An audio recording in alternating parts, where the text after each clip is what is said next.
that introduction, Sarah. You can tell we've had a long day already. We're all getting punchy in Alaska. So no, this is a great. We're really excited to have you guys joining us today, and hopefully this will be a very useful webinar to you about just kind of finalizing some of those last-minute field preparations for the Arctic, and then just really getting into what people are doing to get people to follow along on their expedition. What are some of the creative ideas? And we have some mentor teachers on the line, as well as all of you new people going out in the field. And I believe Robbie and Heidi, Robbie Score is online, as well as Heidi Root. So we have a good group of people. Before we get started in the agenda and the actual goals, just a reminder about Blackboard Collaborate. I know for some of you it's been a little while. So the slides should be changing in the center of your screen as we go through. There's a list of participants on the right, and there's a chat area also on the right. And if you have a question as we go in, we're a pretty small group, so just click on the hand icon above the list of participants. We'll call on you. You can press your talk button to ask your question and unclick it when you're done. We also have enabled video today. Video does not have audio, but it does allow you to, when it comes turn to present, we can see your pretty faces. And there's Sarah. But you will, when you need to talk, you have to press that talk button to activate the mic. And like everything, we'll be archiving this, so if you have to bug out for some reason or get disconnected, you can view it later on. Anything else? No, that's okay. Good. And here's our friendly team. Actually, Kalina was just in the room with the orange hat. She just took off. Yeah, brings back a lot of memories. Good team. So the agenda, we will do a roll call just so everybody can kind of remember where you're going. It will be just like orientation, who you are, where you're going, and that's probably it. And then, so we'll talk about our goals here. We'll go over kind of last-minute logistics. This group is pretty far into this already, so we won't touch on it too much other than to just kind of find out your questions. We'll remind you about some PreField requirements, then we'll get into the education outreach piece and adjourn after that. All right, so goals. All right, so the goals of our webinar, we kind of put it out in the email, but really we want to make this a chance for you all to be able to chat with each other about what you have been doing to prepare for your expeditions. We have our partner teachers and alumni who've signed in who can chime in about things that they want to share, and we've got Russell who's fresh back from the Arctic. And so we'll just give you all a chance to be going through and talking about what you've been up to and kind of looking to see if there's ways that you can do some overlap with each other. And just real quick, maybe what we'll do is go back to the slide with everybody's photo and just go down the list. Tell us where you are right now and where you're going. For the folks on the phone, they can know who's online and vice versa. So maybe we'll start with Alicia. Who are you? Hey guys, I'm Alicia Gillian. I was out at PreField Station. I'm working with Team Squirrel last summer. Happy to join you today. Thanks, Alicia. Bruce, go ahead. Hi, this is Bruce Tatterka in New Jersey. I was at Tulip Field Station also, overlapped with Alicia by a day or two, and looking forward to watching Regina work with Rose and George on climate change and in the tundra this year. Thanks, Bruce. Emily?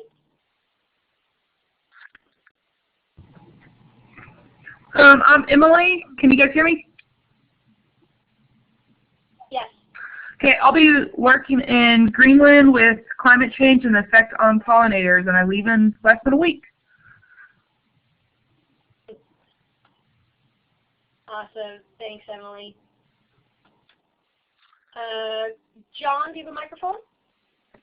I think I do. I'm John Wood, and I'm one of the alumni, and I just want to hear all the great things. I've been reading a lot and want to hear all the great things that people have been doing to get ready for their trips. And yeah, can't wait. Thanks, John. Good to hear your voice. And Lauren. Hey guys, I am headed up to Tulik and I leave in about a week and a half and super excited. All right, thanks Lauren. How about Mark? Hi, I'm Mark Musing. I'm talking to you from Illinois. And last year I was Russell Hood 1.0. All right, thanks. How about Peggy? Hi, this is Peggy. I'm still at school in El Cajon, California. And I'm heading to Nielsen, Svalbard, Norway to do high Arctic change and look at the melting of the glaciers into the fjord. And that will be, what, July 21st is when I meet up with the team. Thanks, Peggy. Russell, 2.0. This is Russell Hood 2.0. I am back from Greenland, which where I was in most of April. Currently thawing out in Florida before I head home to Anchorage, Alaska. Awesome. Thanks, Russell. And how about Sian? Hello, everyone. I am going to Barrow, Alaska in the middle of July to study historical ecology and risk management for the town. Thanks. And Susan?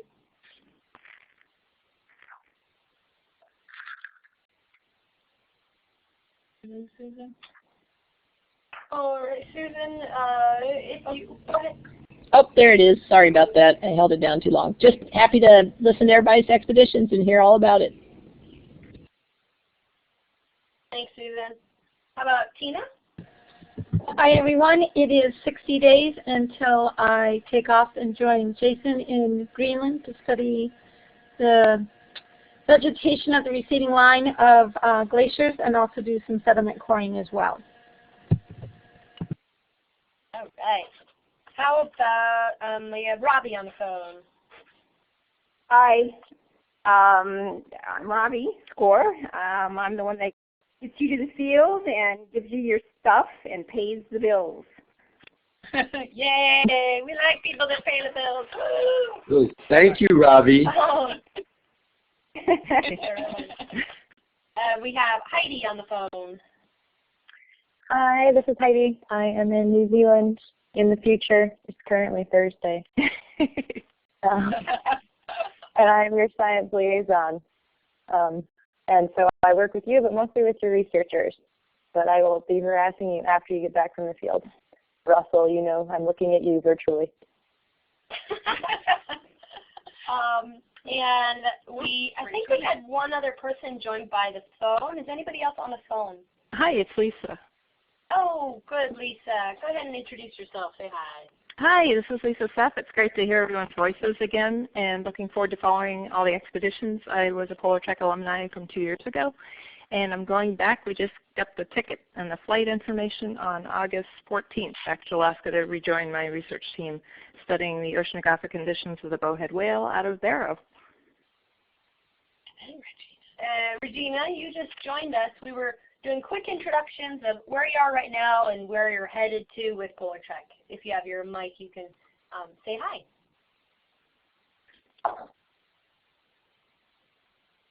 Yeah, your computer might be still setting up. Regina, if you just want to interrupt us whenever you've got a mic working, you're welcome to say hello. But I think we got everybody.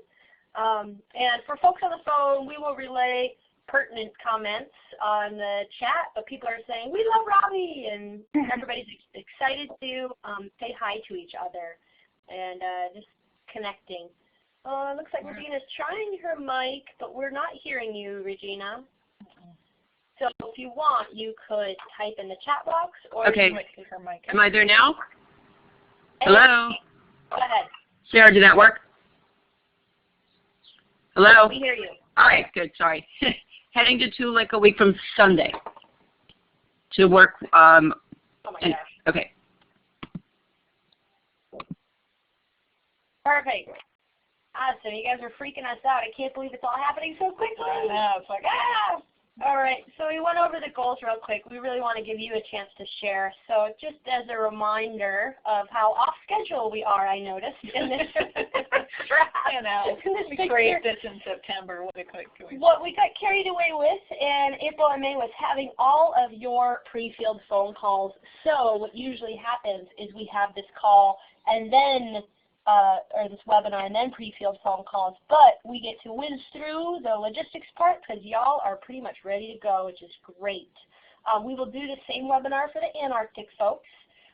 When you all return, we'll start doing Arctic logistic wrap-up phone calls or post-field calls, and hopefully a wrap-up webinar where you all get to chat again about what you've been up to. And then at the very end of all the expeditions for your cohort, we will do a season's end webinar, which we just did for the cohort before you. I think that was just last week or the week before, and some of you attended. So thanks for coming to that. Really quick, if you need a reminder, you have this in your slides of who does what. So Robbie Score with CPS does all kinds of great stuff. You all are pretty familiar, so I won't kind of go through this too much. You could talk to your researchers about what some costs might be. We have maybe one researcher paying for some food and then getting reimbursed, but that's about it. And you all get to send invoices. Here's some reminders about things like that.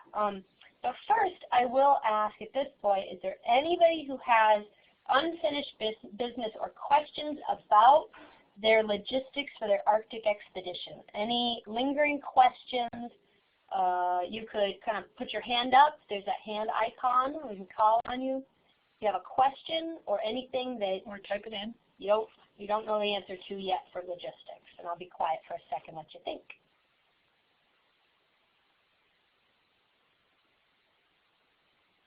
All right, Sian, go ahead. What's your thought? Hey, Robbie. I was wondering, I'm flying from Barrow back to Anchorage. I've got a couple of days there, and can I just mail all of my equipment from Anchorage to save the cost for you guys of flying it from Phoenix if I pack it up there? Really, it's not going to save us any cost. It'll save you some hassle. I'd like you to be able to wash things that you've worn that can be washed. Will you have time to do that? Yeah, well, I'm going to be there 3 days, and so yeah, probably. But I just was wondering if it was an option. Yeah, it is an option, and I can send you our FedEx information on how you can set up a shipment from Anchorage. Okay. So I will. I usually wait until people get bumps because they lose it. So, but I will send that to you right after this call. And the only other question I was having was, Russell, I know we had mentioned maybe when I get to Anchorage at the end of June, I was thinking of storing with anybody in Anchorage. Can I store my gear with you for 2 weeks while I travel around on vacation, and then pick it up when I get back to Anchorage?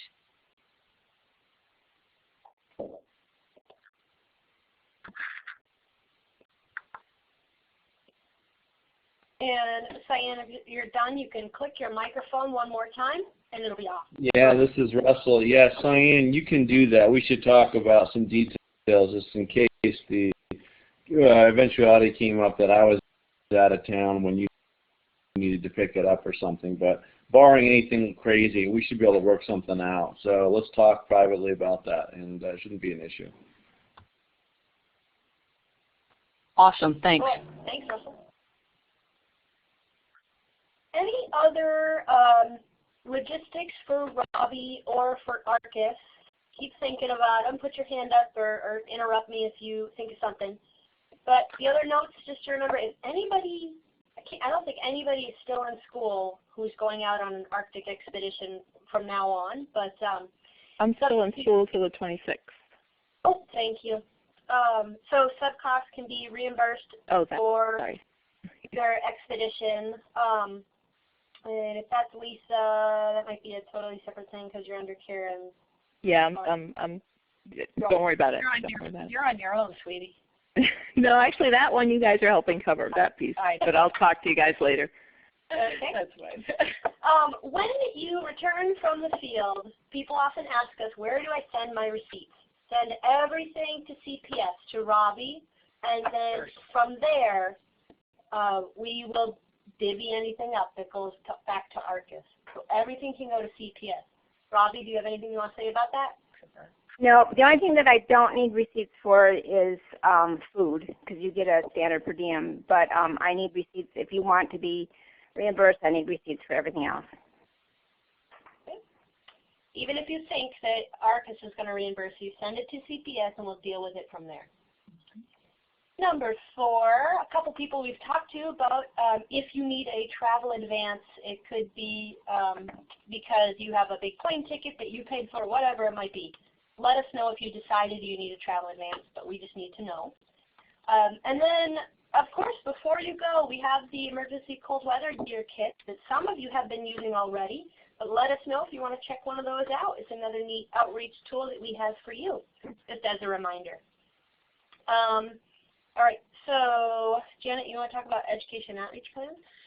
Yes, so I believe it's still tab 4 of your notebook. It hasn't changed for a couple of years, so remember this in your notebook. So there's a number of things that we went over in orientation and we introduced you to, and some of you have even started working on them and sending them to us. There are things in your education outreach plan that need to come to us before you actually go out into the field. And let me see. I'll go through them, a few of them real quickly, and then I'll also remind you why we're doing this education outreach planning. But the needs assessment is something that you need to do before you go out in the field. It's looking at, again, how you use this experience and what your classroom looks like. And there's leading questions and templates in your notebook and on the teacher's manual online, as well as on a jump drive you all got. So it's all laid out there. You just need to do it beforehand, and the ones that we've seen so far from the group have been great. And again, you upload these things on your through the website as part of your requirements. So it's on your own to do this, but Sarah and I get notification when they've been uploaded, and we can look at them beforehand before you even upload them. So if you have questions about that, let us know. So needs assessments due. The teacher researcher networking plan, that's also due before you go out in the field. That's how you're going to communicate. If you haven't been communicating, we need to know about that right now. And that's also a place where we can pull Heidi in, like if we're having trouble reaching the researchers, although I think we're doing pretty good with this group. The researchers have been pretty good. But if you need assistance in communicating or getting that research paper or something from your research team, this is where that comes into play. And also, like I said, we can use Heidi to help us communicate better to the researchers about things and get them on board, because we need that interaction. We need some draft ideas about how you would implement this into your classroom, and it could be bullets, points, nothing fancy, just ideas. This is a brainstorming activity. And same with the outreach strategies, how you want to use these experiences in the field, and you know, what kinds of outreach activities are you going to do before you go in the field. And you're going to share some of that with us today. So that's just kind of trying to show you what the education outreach plan looks like. The only thing that's not on here that we added last year was at the end of the field season, and Russell just got reminded of this yesterday. We have a trip report, basically a report that goes out to the public that's due after the field season, and it's basically a product that we're saying, you know, why should teachers go out in the field, what happened in the field, and something that you can give back to the public about going in, about your experience. So those are kind of the elements of education outreach planning. Again, why are we having you do all this paperwork and all these requirements? It's because it hopefully will provide a focus for this professional development experience and kind of synthesize what you've been doing and help you outline some of your ideas, and so it won't be so scattered. And it provides just some documentation not only for us, but it also provides documentation to the researchers and to our funders that yes, this is a professional development that has some meat behind it. It's not just a field trip out and doing cool things out in the Arctic. It is cool. It's a lot of fun. But it gives it some solid ground and a solid basis that we can share with all these people, and as well as our evaluator. And also, it's a jumping off point for discussions with your research team and maybe other colleagues about what you want to do, and just a place to capture your ideas and give some meat to the whole thing, as well as you know, in the future, if you need to look back on what you've done, you'll have it already documented, and you can use this to, you know, convince your administrators you need to go on another professional development experience or whatever it is. So it provides documentation. Okay, so with that, putting your education outreach plan to work, a big part of it is the outreach piece, the very visible piece, and some of I don't know how many Arctic people have been doing media. Have you gotten a lot of media stories from Arctic? 2 or 3. Yeah.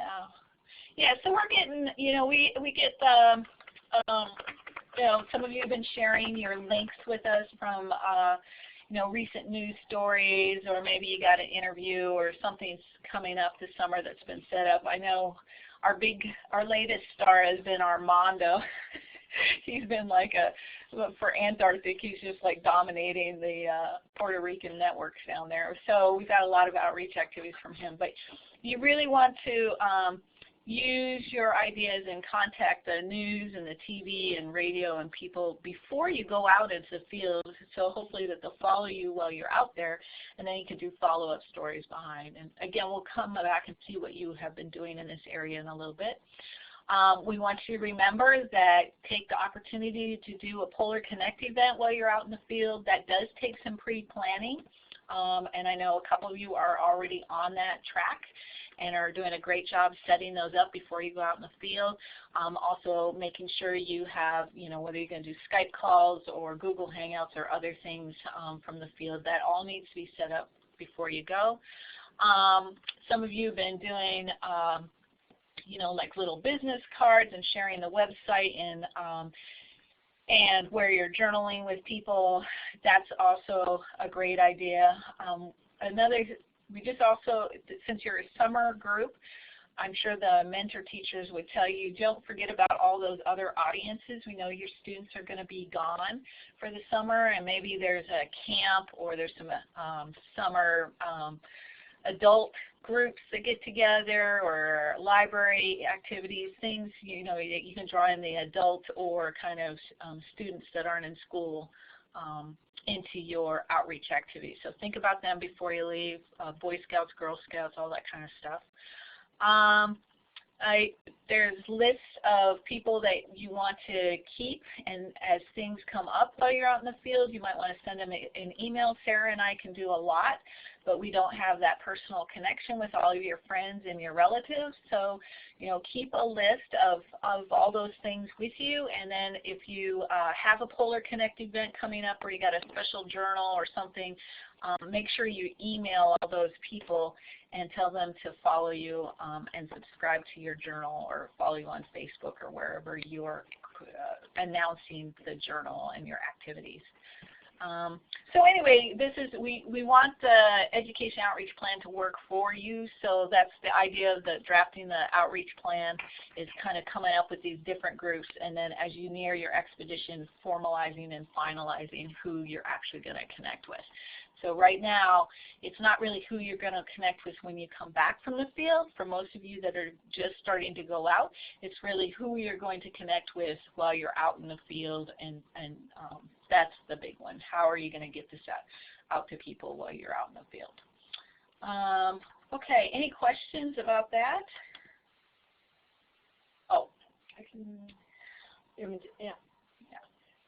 Okay, so we are going to go to you guys in just a second, but just as a reminder of the ARCIS tools for support, all those things that Janet just mentioned, the ECW gear, and these partner teachers that are here online with us.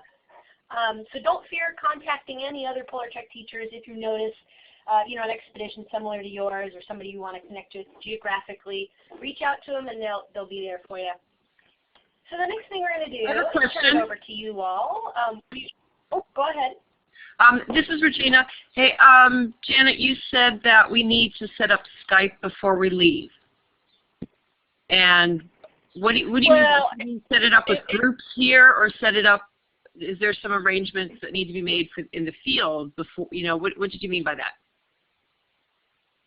Well, what I mean is if you're going to use tools like that, and well, certainly Skype, if you're going to use tools like Google Hangout or Skype or even PolarConnect, you know, you need to make sure it works on your computer beforehand and you have your usernames and all that kind of stuff. So as far as like any Skype calls that you are prearranged, like if you wanted to talk to your students while out in the field, just your class, that wouldn't involve Sarah and myself. That's not going to be it's not like a PolarConnect event. You're just going to call them and, you know, set up the time and you'll just do your Skype activity. I just mean you need to, when I say prearrange, you just need to do that. You need to make sure that you have whoever Skype names you need, your Skype works, you've figured out Google Hangout, everybody's on board with that. You have all the usernames, all those things, because once you get out in the field, all that stuff's not going to be so easy to do.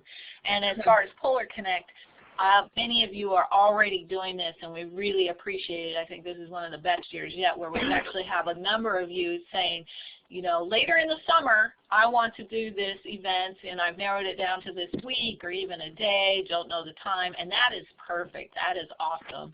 And that we'll try to remember, you know, to cue you in to let us know more details as we go along. But I know, like, Emily's got something already set up for a teacher group, and so, you know, we got that on the calendar, and we're going to advertise it here soon, and, you know, tomorrow morning, Andre is calling, you know, last-minute one from Tulik. So we're doing all those kinds of things. You just need to kind of think about it. Don't be out in the field and suddenly say, hey, I want to do these things. It needs to be thought out before you go in the field. That's all I mean, Regina. Okay, you answered my question. Thank sense? you. I still have another question about the PolarConnect. Sure, go ahead. Since I'm scheduled to do PolarConnect about a week after I arrive, could you, Sarah, tell me kind of soon what you need as far as a PowerPoint slide and how to do that, so maybe I can get something together, at least know what to do when I'm in the field, and I don't need to take everyone's time about that, but my PolarConnect will come up pretty quickly. No problem. All right, thanks. Yeah. So we've got Andre and then Emily and then a couple other people headed into the field. I will send all of you the prep email that goes along with PolarConnect events.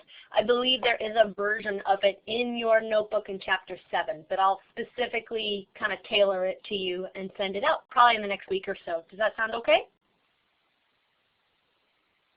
Good, thanks. All right. I'm going to take silence. Okay. Thanks, Regina. Awesome.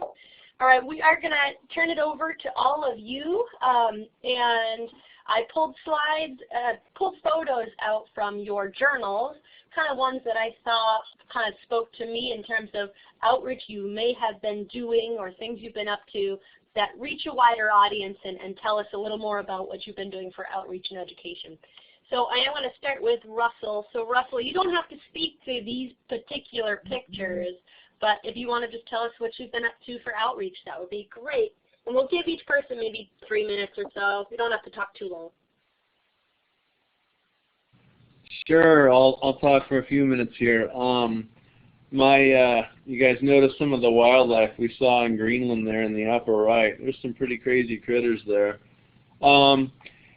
Anyway, the outreach that I've done since I got back, I got back kind of in the throes of finishing up the school year, so it's kind of an awkward time to return to school. But nonetheless, my students had all seen my presentation through the PolarConnect event that we did in April from Greenland, so I didn't need to really speak to my students again, but I did go to a couple different elementary school events before school got out. Again, I only had 2.5, 3 weeks of school left once I got back. But I did make a couple elementary school appearances and gave talks at a couple different levels to some of the students there. It was fabulously fun. I really, really enjoyed that. So I squeezed those in as the school year wound down in terms of that sort of public outreach. I have yet to do anything other than that yet, but that's what I started with, and that worked out really well. Thanks, Russell. Perfect. So maybe what I'll do is, if anybody wants to kind of chime into what a teacher is saying, they can do that in the chat box. If you want to do it verbally, you could put your hand up. I know there's some folks on the phone, so we'll repeat whatever gets typed in there that's pertinent. And anybody on the phone, you can just plain interrupt us, okay? All right. So I'm going to turn it over to not Andre, because he's not here. He's out catching squirrels. But this is a good chance to plug his, what do you call it, solar to polar work that he did with his classroom. So on the left is this sort of solar part of this project they were doing kind of down in the desert, and then went all the way up to what they can consider close to their polar regions up there in Colorado, talking about the ecosystems as they went in his expedition. Tomorrow morning, he is hosting a PolarConnect event. It's at 8 a.m. Alaska time, and if anybody can come, you are welcome to join it. He's going to have a great audience from his school. So that's a little bit about what Andre's been up to. And our next one is Emily. Go ahead, Emily. Tell us what you've been up to. Can you hear me? Yep. Yep. Okay. Well, I've been doing several things. So just to start, within my classroom, I have used the cold weather gear kit, and we've talked about how I'm going to stay warm and how animals stay warm. And we've just looked at pictures and some short clips of the animals found in Greenland. And we've talked about how come some have brown fur and some have white fur. We have, if you look at the upper left-hand corner, there's some postcards. I'm having my kids design postcards of what they think Greenland looks like. And when I get there, I'm going to mail them back to the students with the link so that they can remember and check in, and also get official Greenland postage. I've had my kids come up with some questions and use everyone's journals to try to answer their questions, just so they get used to using the journals and looking through it. So if you have a really random comment on any of your journals, it's probably from my kids, because some of them are pretty bizarre. I've also had the kids come up with some questions and little experiments I'm going to carry out. Some of them are about, are chemical reaction rates the same here as they're going to be in Greenland? So just a simple one would be the Mentos in the Diet Coke. Is it going to respond the same way there where it's colder as it is in a normal area? Some items I've been using, you can see I have a business card. And on one side is just my name. The other side has the website and also my QR code that takes it directly to my website. I also have pins made, which is on the upper right-hand corner. Once again, it just has my name, what I'm doing, and the website. And then right below that is my stamps I got made that I'll stamp the postcards with, and I've just stamped random things, and it has the QR code and just a quick reminder. What is not on there is I had some coffee sleeves made with basically the QR code and my name that are going to be used in the coffee shop, and a bookmark with student artwork that's being printed currently that will be handed out at a bookstore. I've had a couple of events. Yeah, last weekend I went to a coffee shop called Coffee Times. It's a local coffee shop, and I just stood by the door, and anyone that came in, I just talked about what the Arctic was and what I was going to be doing. I handed out business cards, and I had some posters. If you've been following my journal, you've seen the before poster, which is a wreck, but I have better pictures now that's done that I'll probably be uploading tonight or tomorrow. Additionally, they're going to be giving me a pound of coffee, and the idea is they give me the coffee, and then I take pictures in Greenland of me drinking the coffee. And I'll send it to them, and they put it on their Twitter, Instagram, Facebook, their website, and they're going to put my link as well, so people can follow along on my coffee drinking adventures. I've also had an event at Joseph Beth Bookstore, and I set up probably about 6 tables worth of materials. I had my presentation, and I had some demonstrations like the cold weather gear, blubber hymns. I had a little CO2 demonstration. I had a sea level rising demonstration, and I also had, there's a group in Kentucky called Bluegrass Beekeepers. And since my study is about climate change and the effect on pollinators, they've become very interested. So they came with some hives, and they did a little miniature talk too. And they're actually becoming very involved. Basically all of them, which is a group of about 60, said they're going to follow along because they're very interested in how this is affecting pollinators.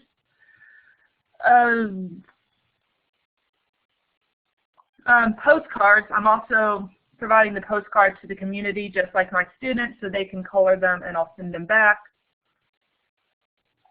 And the coffee shop in the bookstore, they're naming a coffee drink after my adventure. And I don't know what it is yet. People have had it. I think it has honey in it.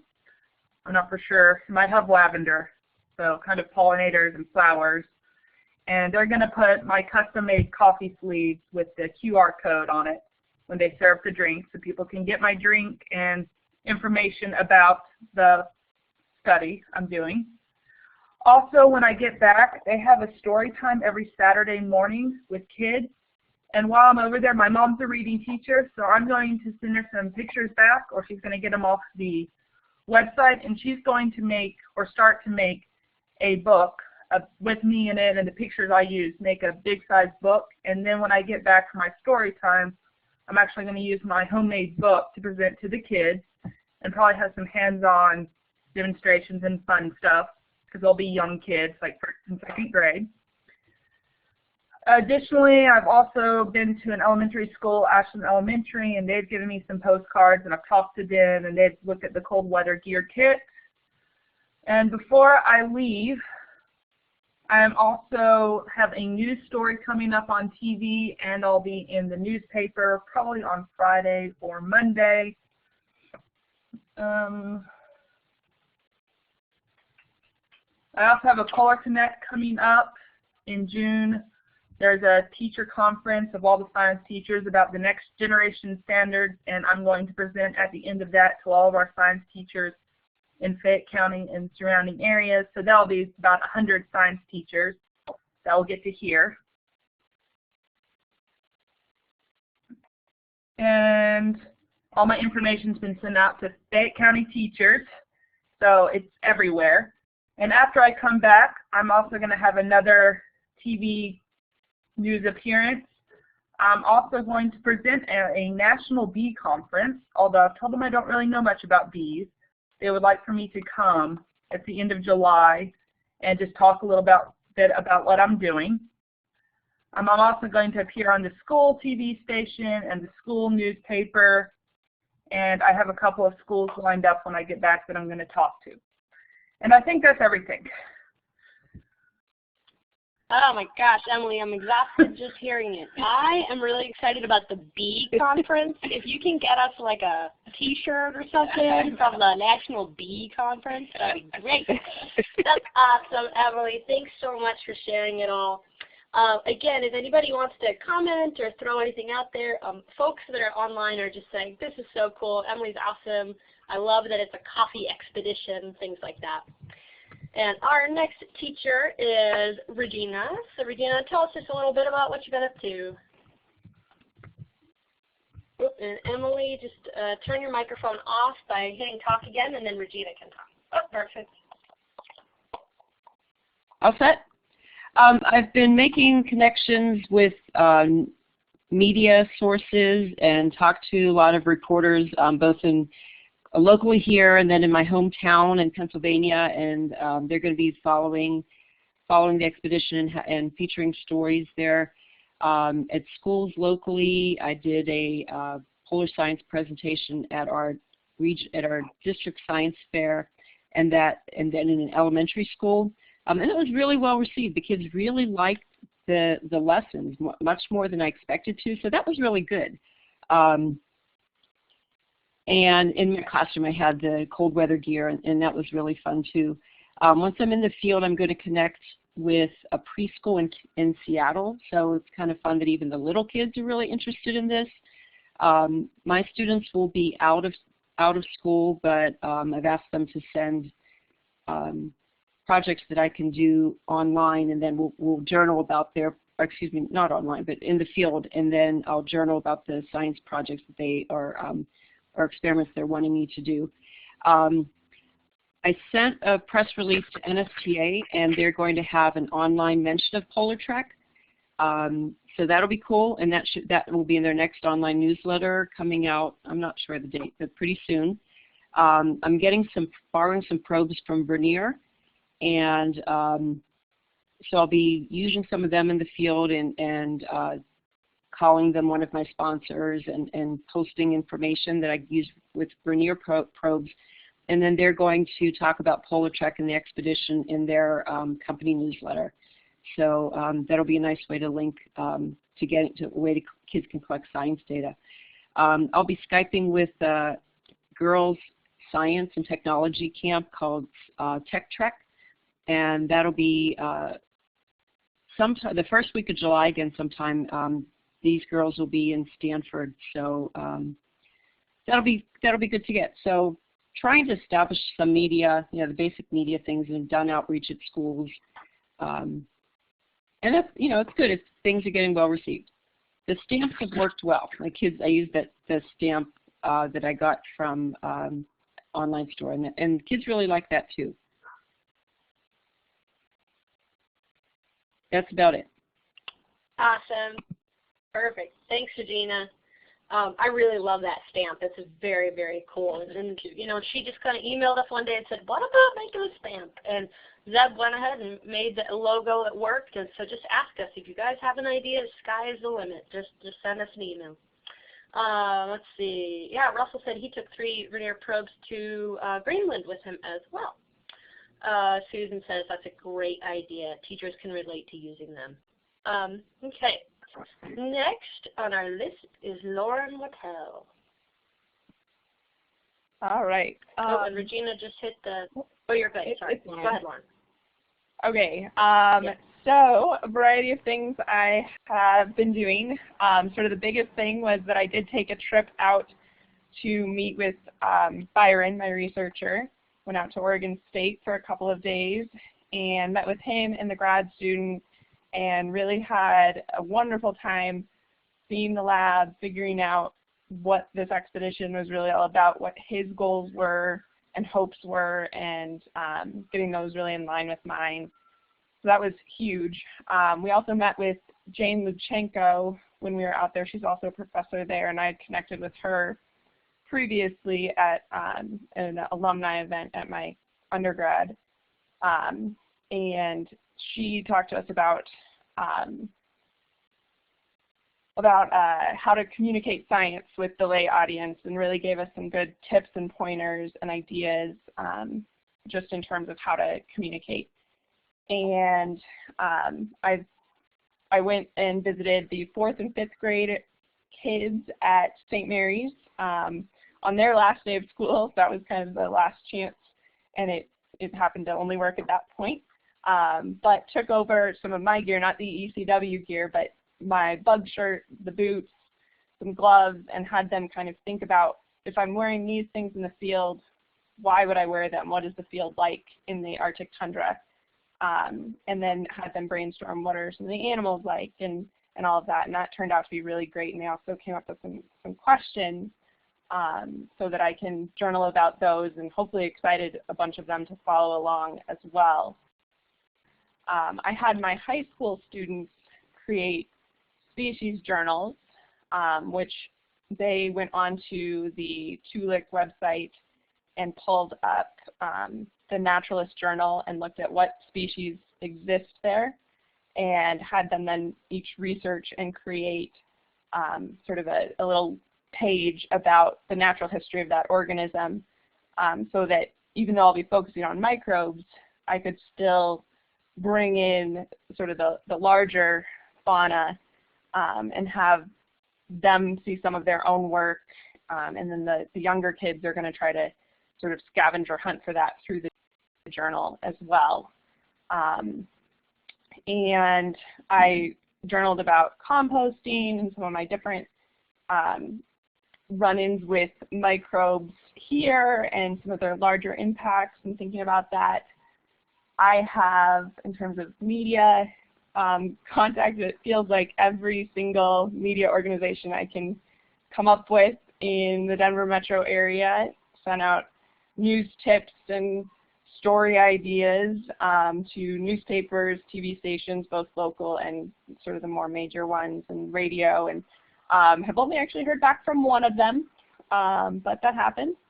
So I'll hit them again later once I'm back, probably. I created a video to explain how to connect to the event or to the journal, and I've been posting that in all of those media outreach things, as well as many different groups I can think of social networking wise. I had some students take on the task of social networking outreach for me because I wasn't as versed in some of their social networking streams. So hopefully through them I have gotten more students to follow along on the expedition since they're all out of school. But for the PolarConnect event, I have sort of it's called the Challenge Foundation, which is a high-risk group of kids that does a summer program. They're going to be meeting to watch the event, as well as it'll be hosted at my school and it'll be open to the community. And so hopefully more people will join in on that as well. I've made the business cards, like Emily's, with the QR code, trying to get those out there. Trying to think what else. I think that, the Denver Zoo, I am trying to coordinate with them and their summer safari camps. They do an Arctic curriculum day. I'm trying to see if we can set up a Skype during that day from the field, or possibly coming in after the fact and talking to them on the Arctic day when it repeats. So we'll see if we can get that situated. Still in the works at the moment. But I think that's it at this point that I can think of. I like the all end with "that's it." There's a lot. They're like, whoa. Thanks, Lauren.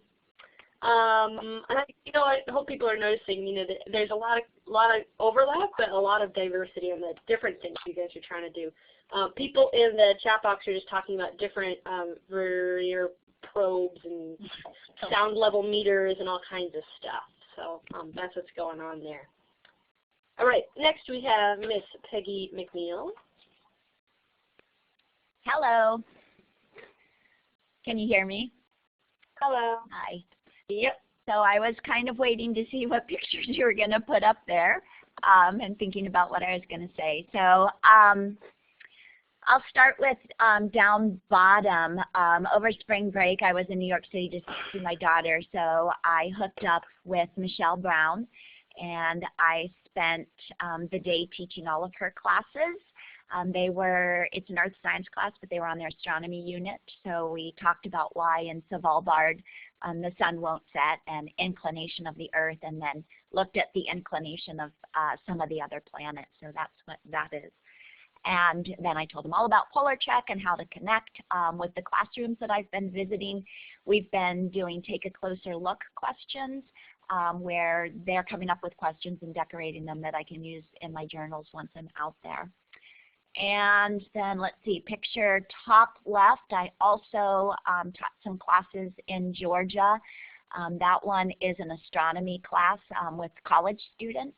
So I taught the astronomy lesson and then told them all about PolarTREC as well and what we're going to be doing, and connected them. I see your comment, Russell.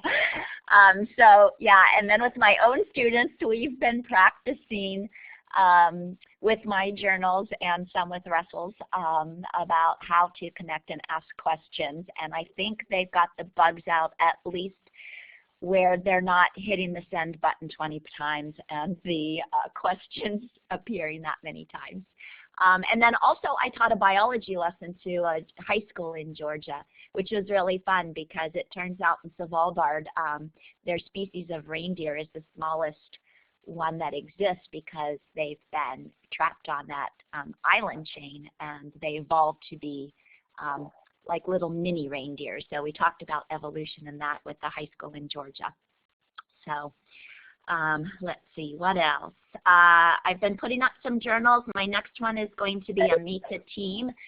I have been emailing, like my research team is all undergraduate students, in addition to Dr. Brigham-Grady and Dr. Powell.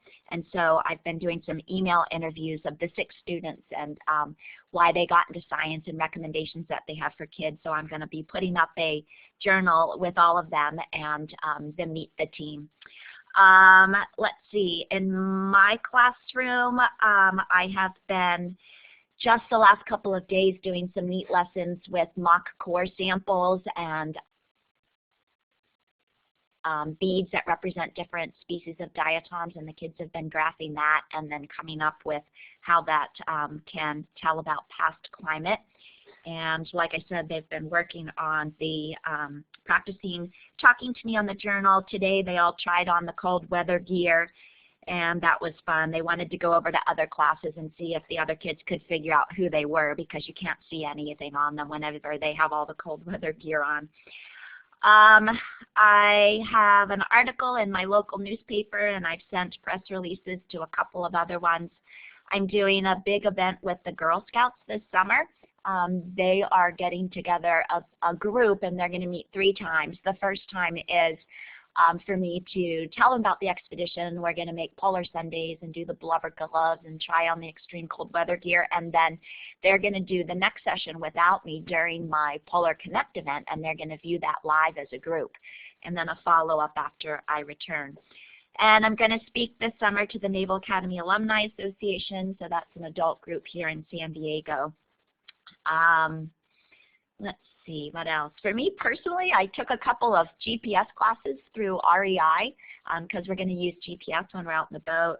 I even went down to the target range and got a little practice down there because we have to do rifle training for polar bear defense. And I took an outdoor photography class, and I put some of those photos up on my journal as well.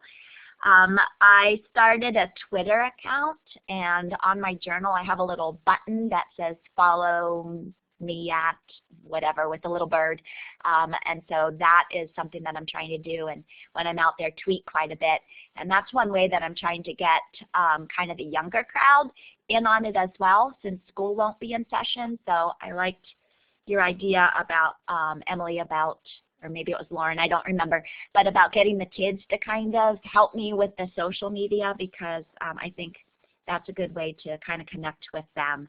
I've liaisoned with the Naval Oceanographic Office because I do have some Navy connections, and so they are working with my 2 researchers and trying to see how the data that they have and can make available to us can fit in with the student research projects. And then also we're going to do a Skype session while we're there with the commander of the Naval Oceanographic Office to kind of mentor the undergraduate students and give them some like advice on careers and what they can do in their future. And let's see, I think that's all. Awesome, Peggy. So there you go. I want to, I would like to calculate how many hours of sleep that PolarTREC gets as a team. I know, oh my God. Which is like less than 10 total in a year. I'm thinking, oh. You guys are great. So next we have Sian. Hello, everyone.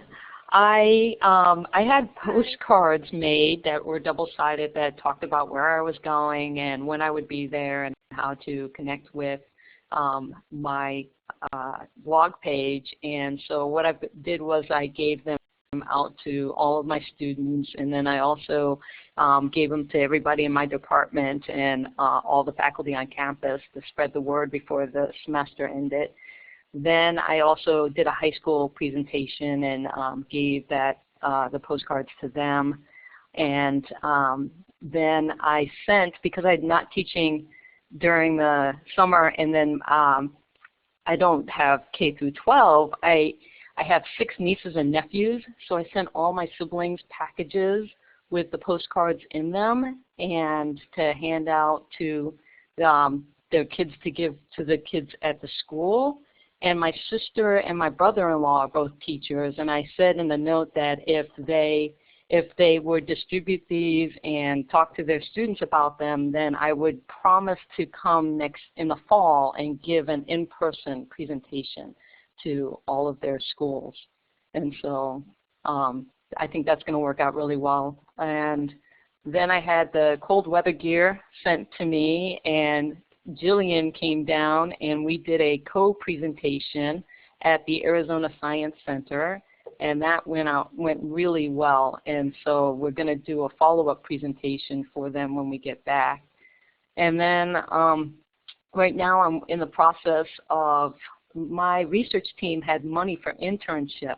And so I got 3 of my students to apply, and one of them was selected, and we're in the process of working out what she's going to do. And it's going to, unfortunately, she didn't get selected to go up to Barrow with me, but I'm going to mentor her, and she's going to be doing outreach and some research projects while I'm in Barrow and following up when I get back. And so I'll be using her in cool, unique ways.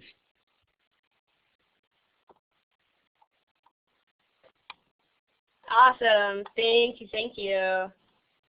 And our next one is Tina, and I will say that the person on the right is not Tina.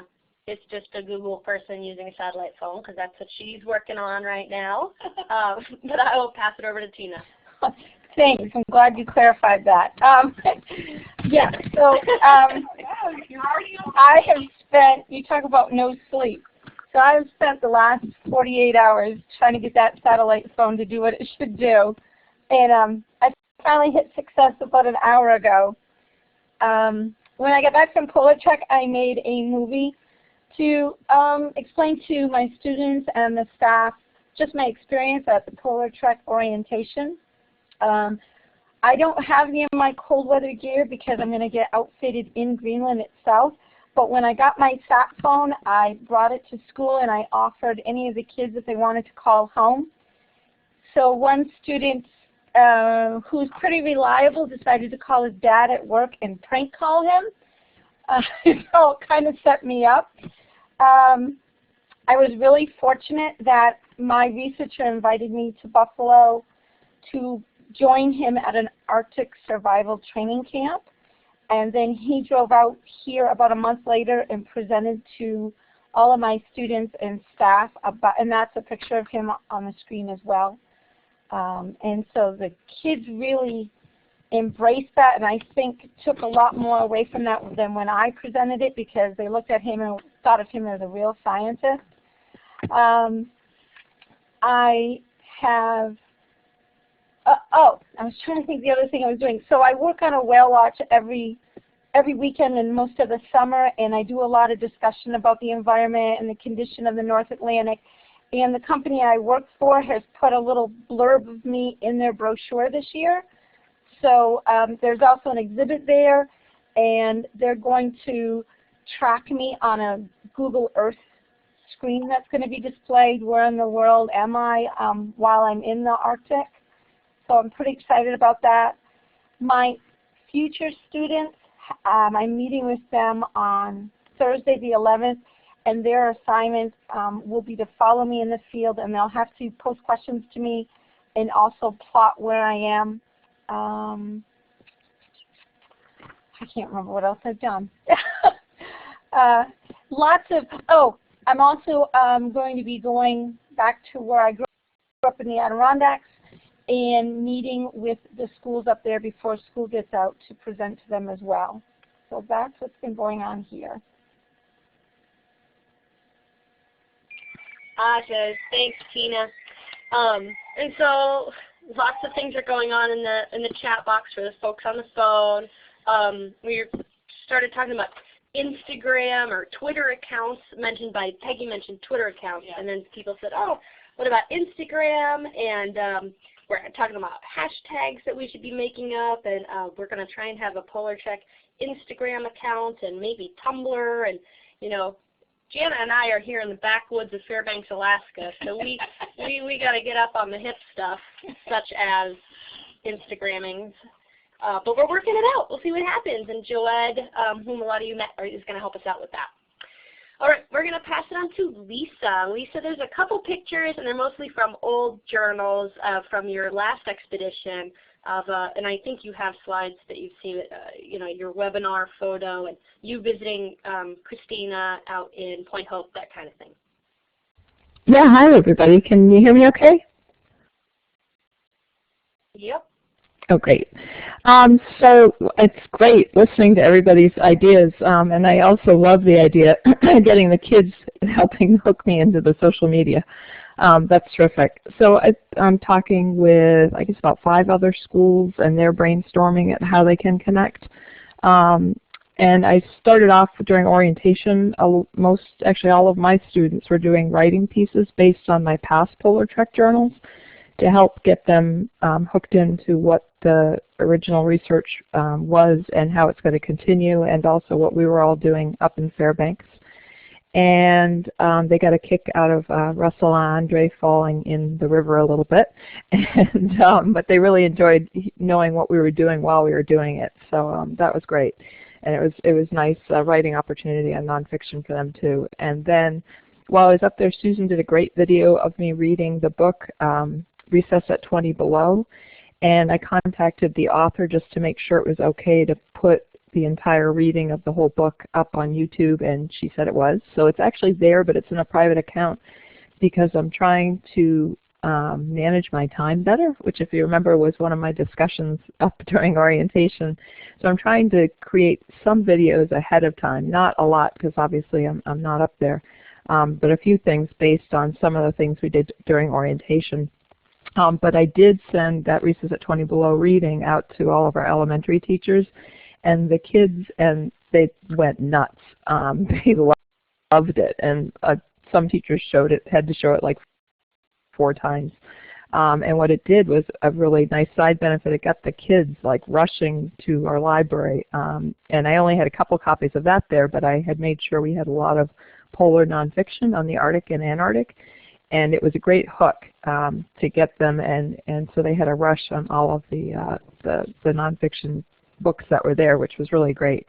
And then I've been pushing into the grades, so that was also a nice startup conversation for the younger grades.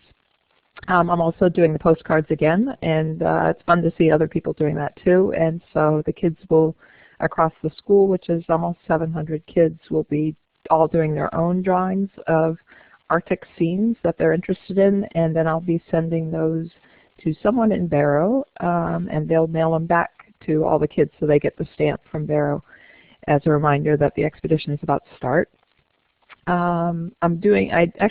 We just finished a pilot project. I was working with our art teacher based on the native masks that we saw with inspiration from the Museum of North.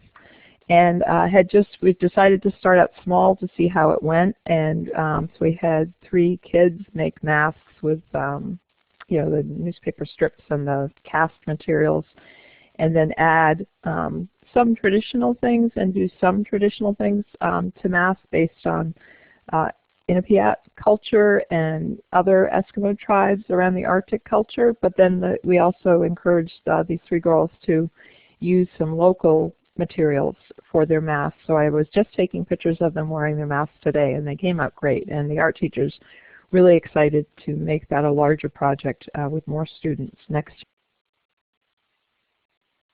year. All right. Thanks, Lisa. So the next slide here is about the alumni. Which is great. What I'm going to do for and then I'm also doing a pilot. I'm trying my hand with some students, letting them, I'm the cheerleader because I really don't know anything about robots, but I'm a good cheerleader. And this was what Jillian's mentioned, underwater robot out of California. So we have it, and we're just starting to take it apart, and we'll pull out the pieces to put together, and then the hopes is we'll finish it over the summer. Hey, Lisa, I'm so sorry if I jumped over you. I think my audio got really awkward for a hot second there. Sorry about that. But thank you for sharing. Thank you, thank you. So our next slide is for alumni to just comment things they had done previously. But what I'm going to do is jump over to Robbie if she's still on the phone, if she wanted to jump in and address anything or had any questions. Yeah, I have to leave, so I was texting Sarah to say if I could jump in here. All of you guys, I mean, are going to have so much fun. This is just an opportunity that I know you all get, that this is like the coolest thing in the world. I am always going to be available. You can always email me. I myself will be going to Greenland June 22nd through July 23rd, but I'll be online, and I can also phone. So if anything goes wrong with your flights or whatever, and you need help, you always have somebody there. So don't worry about that. You can email me questions anytime, and God, you guys are going to just have so much fun. I can't wait to see and hear about all your adventures. I'm going to definitely be watching your blogs, and Sarah actually is coming with me to Greenland for a few days, and so we will be with Emily for a little bit. And also, the other cool thing is I only live 3 blocks from Lauren, and Lauren and I are going to go out for a drink in a couple days. So it's just fun being in touch with you guys, and work hard but have fun. Yeah, people in the chat box are saying that you are awesome. Robbie is the best. Janet says, thanks, Robbie. Oh, you guys. Thanks and woohoo. Lauren says woohoo. I think she's ready for that drink. So what we'll do now is we just have some alumni photos here, folks who have been out in the Arctic previously. Some of them are on the call, and so maybe we'll kind of go through, and the folks that are on here, if you want to share an idea or comment on something that you heard previously, whatever your parting alumni wise words of wisdom are, I'll pass it off to Mark. There's the first picture. Yeah, and listening to all the great ideas, my advice would be to pick a few that play to your strengths. You can't do everything, and the people that are going into the field are doing some amazing things, but any one person can't do it all. So do what plays to your strengths, and pick a few and be good at those things. And you can never do it exactly like someone else. Go back and look at the journals from people that have been on those expeditions before if you're on a multi-year project, and look for things that are missing. Russell did a journal and video on weather in Greenland that was fantastic, and that was definitely original and fresh, and it was brilliant. People had mentioned the Vernier or Pasco probes. Don't forget that your iPhone or Android phone or iPad also has a million different apps, including things like magnetometers, inclinometers. You can use the GPS features. There's light meters, all those kinds of things too that you can add a little technology even if you don't have the Vernier or Pasco stuff. And finally, the research and the locations that we all go to are amazing, but never forget it's the people that we connect with. It's kids, it's teenagers, it's adults, it's senior citizens. So tell the story through your eyes and through the eyes of your team, or even let the team tell their own stories in their own words. And that's all. All right, great ideas, Mark. Thank you so much for sharing those. I think we have, next we can hear from Alicia. Well, I'm just so impressed with all the ideas that you guys have shared so far. You have some fantastic outreach ideas. I think that one kind of practical suggestion that I would have that works well for me is I had kind of a one-page spiel about my PolarTREC upcoming expedition that worked really well for sharing with media, and it helped that I had pictures in that too. Even pictures from orientation worked well. And I worked with my district kind of media contact person, and she sent those out before I went out to the field. And I had better luck getting in contact with media, news, newspapers, when she sent them out than when I did, because she already had relationships built with media.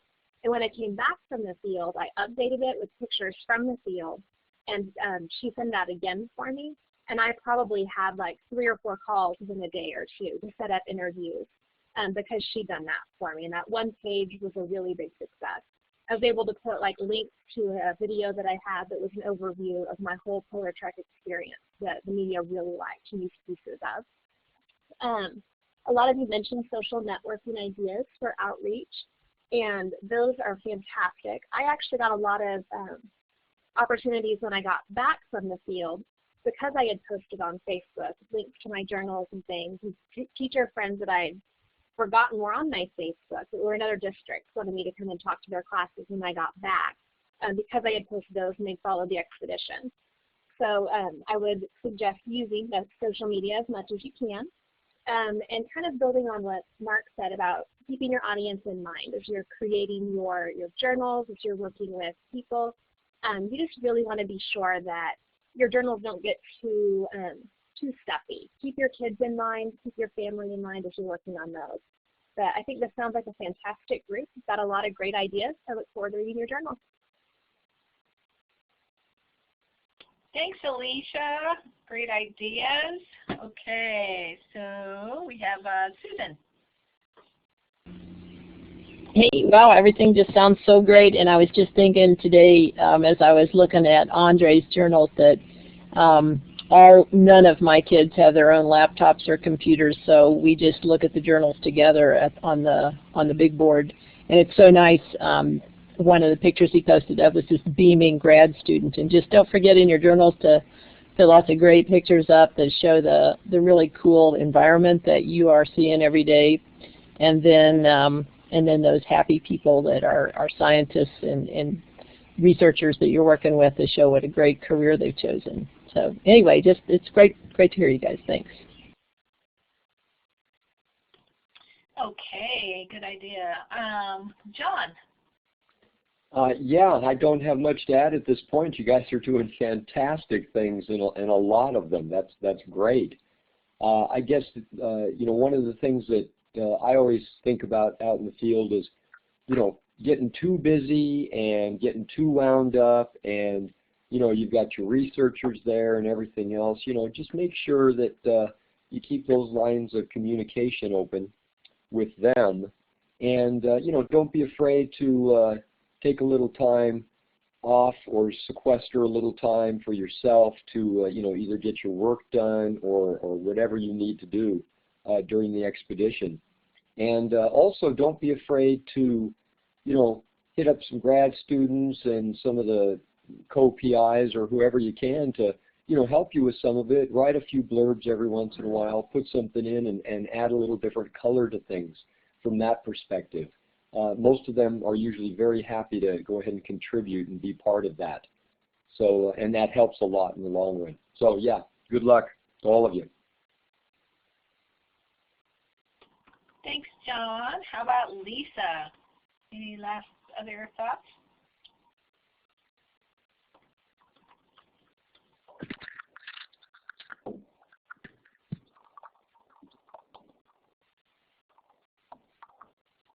I think. Did we lose her? Lisa, did we lose you? Sorry, no sound, Lisa says. Okay. All right. Let's go to Heidi.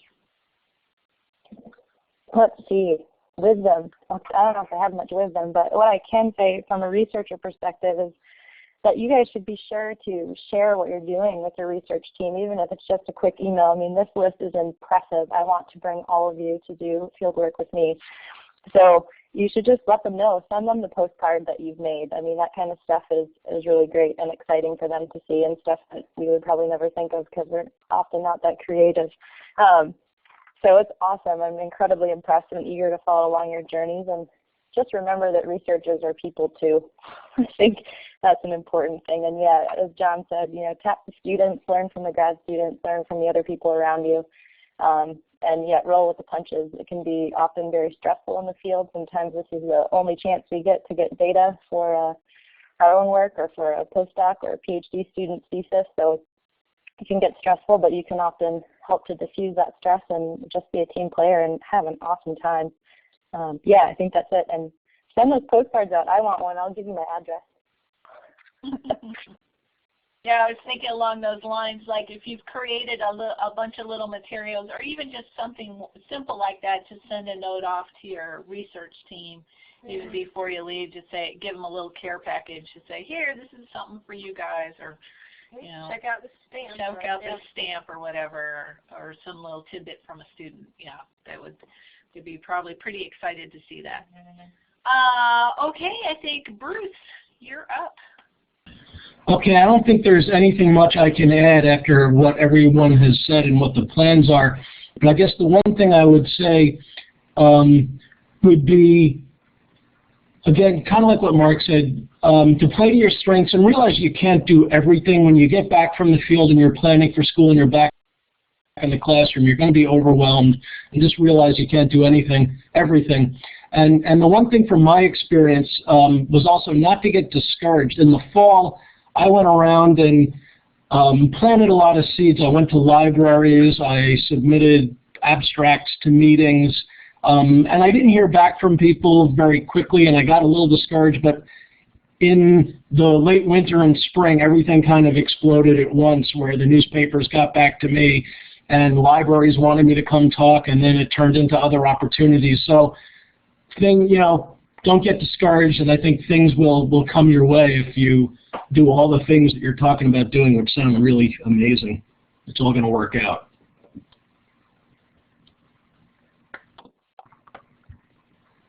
All right, thanks. And folks are just kind of putting into the chat box here for anybody who's still on the phone.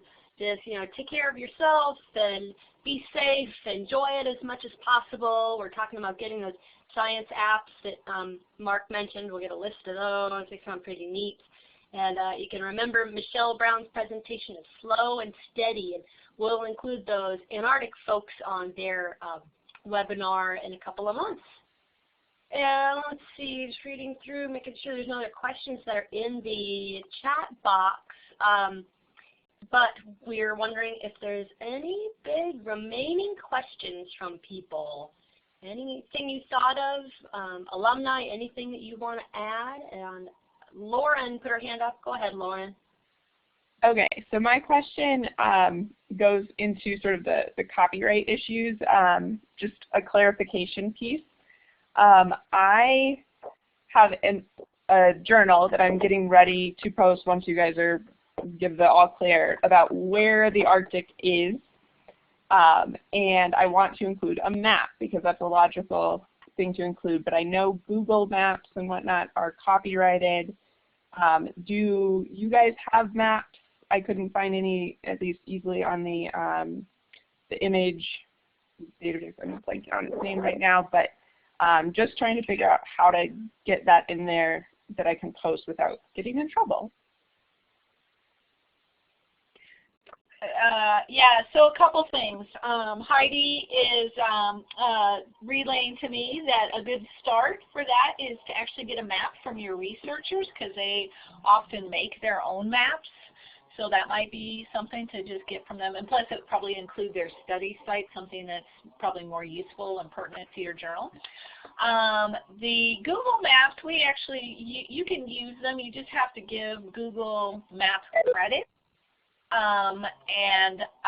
The other place, this is a resource for everybody, and it's kind of one of those hidden secrets of ARCIS, but we will type in the URL for the Internet Media Archive that ARCIS has, and I think we introduced it to you in the orientation, but this is where all your photos go and live after you give them to us, but they also have maps, and we also have logos there.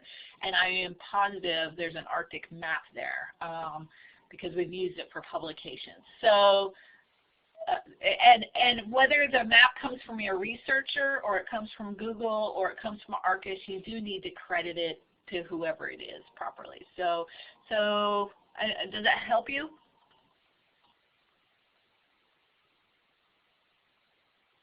Okay. Yes, so just part of part of your description will actually include a credit to that person. So when you submit it in your journal, it becomes part of your description. Your little caption. Questions from a couple people are mentioning just different websites to use. So you can go to the TULIP website, look for maps. Government agencies, Mark was mentioning, have good ones. And then Peggy had a question about if If you could see a list of who subscribed to journals, I put that question out to Ronnie just now, and if he answers right now, I'll let you know, or I'll get back to you, Peggy. Also, when will the website be ready to go again? We are revamping the site right now, and we are crossing our fingers that it is going to be ready at the end of this week. As soon as it is ready, I'm going to send an email out to the same group that got the first one to say don't post anything. So thanks for your patience. I know a lot of people have things they want to post, so it'll be up as soon as possible. Let's see, just trying to go back through these. Oh, take pictures of yourself doing things, and then when you're doing your PolarConnect event, have somebody back at school take pictures of kids at your PolarConnect event. So, you know, back of their heads from the back of the classroom or something like that. And thanks for all these tips. Looks like you guys are connecting about particular things. I'm just going through the chat. Janet says, take photos of women in science, please. I hope you guys saw those new Legos that just came out that are women in science Legos. They're awesome. But otherwise, I think that's it unless anybody else has other big questions they want to ask. I think we are good. Maybe you could take the Legos out in the field and take pictures of the Legos. Peggy, Ronnie is saying that he would not like to give out the entire email list, but if you want to know if there's a specific person, we might be able to let you know. But contact us further if there's something particular you're curious about. Maybe we could just get a number for you, number of people subscribed, something like that. All right, I think everybody's good. Thanks for joining us. This has been an awesome webinar. It's been great for us to be able to hear what you've been up to in one big group. And don't forget to connect with each other in the next couple of weeks. And we'll have lots of PolarConnect events happening and journals flying around. So we'll let you all go. Thanks so much for a great afternoon or evening chatting. Yep, it was. It was great to listen to you all. Okay, take care. Thank you, Sarah and Janet, a whole bunch. This was wonderful. Thanks, John. Have a good summer. Bye, everybody.